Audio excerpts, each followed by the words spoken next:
বললে নয়।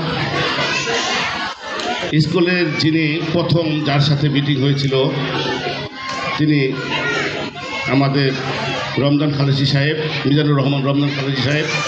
তিনি আমার মামা হয়, শ্রদ্ধেয়। ওনার আন্তরিকতা এবং ওনার উদারতা এই স্কুলটি প্রতিষ্ঠিত হয়েছে।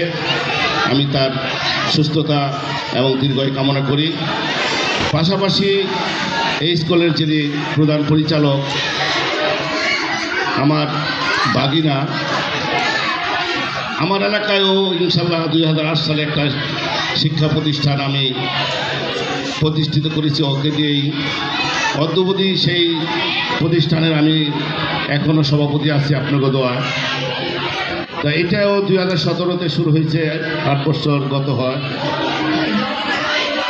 শিক্ষা জাতির মেরুদণ্ড, এটা আমরা সবাই জানি। যে জাতি যত শিক্ষিত ওই জাতি তত উন্নত।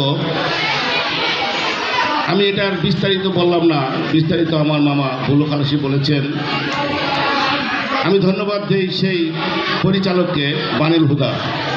উনি একজন শিক্ষানবিশ মানুষ, মালিকান্দা স্কুলের একজন মেধাবী ছাত্র ছিলেন। আমরাও মালিকান্দা স্কুলে লেখাপড়া করেছি। আমি দেখেছি বানিউল হুদার কাছ থেকে প্রথম স্থান কেউ নিতে পারেনি। সেই 1 to 10 অত্যন্ত মেধাবী ছিলেন। আর তারই ধারাবাহিকতা আমি মনে করি সেই মেধা এই কোমলমতি শিশুদের মাঝে তিনি দীর্ঘদিন ধরে বিকশিত করছেন এবং তার দুটা প্রতিষ্ঠান